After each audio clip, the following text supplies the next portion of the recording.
Hi friends, welcome back. This is your role. சரி வாங்க நம்ம வீடியோக்குள்ள போ.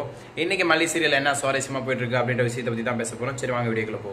என்ன நடந்துட்டு இருக்குன்னா நம்ம ரஜிதா வந்து பெரிய அறிவுசாலி புத்திசாலி அப்படின்ற ஒரு நினைப்போட போயிட்டு ராஜேஸ்வரிக்கு தெரியாம ஒரு டுபாக்கூர் விஷயம் பண்றாங்க. என்னன்னு பார்த்தா சீட்டு குலுக்கி போடுற மேட்டர்ல 2 சீட்லயும் ராஜேஸ்வரி பேரே எழுதிட்டு அவங்க தானே பொங்கல் வைப்பாங்க. மல்லி பல்ப் ஆயிடுவாள், எந்த சீட் எடுத்தாலும் மல்லிக்கு பல்ப் தான். ஸோ அதனால நம்ம இப்படி பண்ணிடுவோம்னு சொல்லிட்டு ஒரு ஐடியா பண்றாங்க. பட் அது ராஜேஸ்வரிக்கு வேட்டா போய் முடியும், ரஞ்சிதாவுக்கு மிகப்பெரிய ஆப்பா இருக்குன்னு சொல்லிட்டு ரஞ்சிதாவுக்கு தெரியல. ஏன்னா சீட் எடுத்த நம்ம மல்லி இருக்காங்க இல்லையா, அவங்க வந்துட்டு பேர் அதில் இல்லை. ஸோ நம்ம வெண்பா குட்டி அதை தெரிஞ்சுக்கிட்டு தண்ணியில் போட்டுடுறாங்க. அவங்க அப்பாக்களுக்கு கொடுக்குற மாதிரி தண்ணியில் போட்டதுனால என்னாச்சுன்னா அவர் இன்னொரு சீட்டை தான் படிக்கணும். அப்போ இன்னொரு சீட்டை எடுத்து படிக்கலாம் அப்படின்ட்டு எடுக்கும்போது ரஞ்சிதா இல்லை அதை படிக்க வேண்டாம் அப்படின்னு சொல்கிறாங்க. ஏன்னு கேட்டால் உடனே அப்படியே முழிக்கிறாங்க, திருட்டு போன பால் குடிக்கிற மாதிரி அப்படியே முழிக்கிறாங்க. உடனே நம்ம விஜய் என்ன லூஸா நீ ஏன் படிக்க வேணாங்கிற அப்படின்னு கேட்க, சரி ஓகே படிங்கன்னு சொல்லிடுறாங்க. அதுக்கப்புறம் படிக்கும் போது பார்த்தா அதில் ராஜேஸ்வரின்னு பேர் இருக்குது.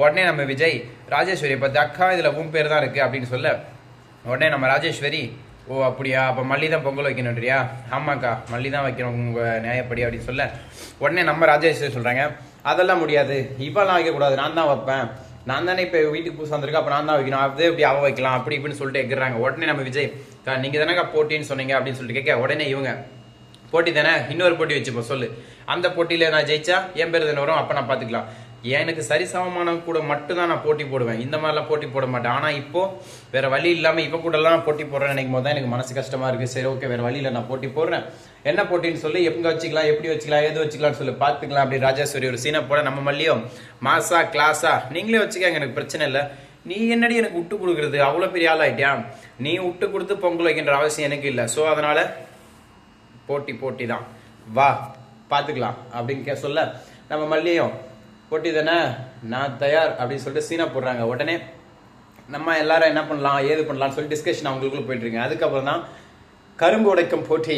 இந்த கரும்பு உடைக்கிற போட்டியில் நம்ம பெரியம்மா என்ன பண்றாங்க தெரியுமா, ஒரு கரும்புல ஒரு சின்ன கோடு போட்டு வைக்கிறாங்க, அப்படி அழுத்தினா பட்டுக்குன்னு உடஞ்சிடணும்னு சொல்லிட்டு.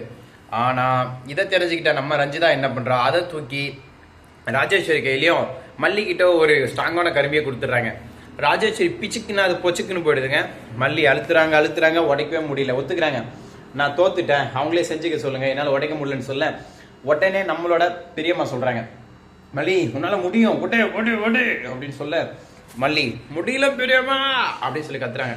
ஆனா பெரியம்மாவுக்கு தெரியாத மேட்டர் கரும்பு மாறி போச்சு. இது தெரியாம பெரியம்மா ரொம்ப தான் எக்ஸைட்மெண்ட் ஆகுறாங்க.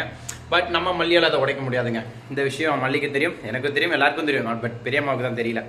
இப்படி ஒரு பக்கம் போயிட்டு இருக்கு. அடுத்த போட்டிக்கு அவங்க ரேசல் பார்த்துட்டு இருக்காங்க, மோதிர போட்டி. அதில் யார் ஜெயிப்பாங்கன்னா நம்ம ராஜேஸ்வரி ஜெயிச்சு ராஜேஸ்வரி தான் பொங்கல் வைக்கணும், ஓகேவா, அதனால ரஞ்சிதா தான் பொங்கல் வைப்பா. இந்த விஷயம் நான் ஆல்ரெடி ஒரு எபிசோட போட்டேன். பட் இருந்தாலும் இந்த டைரக்டர் ரொம்ப வெறுப்பேற்றுறாங்க, எபிசோட இழுத்துக்கிட்டே போகிறான், ஷார்ட்டாக முடிக்கணும். பொங்கலே முடிஞ்சு 3 நாள் ஆக போச்சு, 2 நாள் ஆயிடுச்சா ஆக போகுது, இன்னும் இழுத்துட்டு இருக்கான். ஏன் இழுக்கிறான்னு எனக்கு தெரியல. அடுத்த மயிலாறு வரையும் கொண்டு போவான்னு நினைக்கிறேன். ஸோ நண்பர்களே என்னோட வீடியோ பிடிச்சிருந்தா மறக்காம சப்ஸ்கிரைப் லைக் அண்ட் ஷேர் பண்ணுங்க. Thank you so much. Tata, see you, bye bye.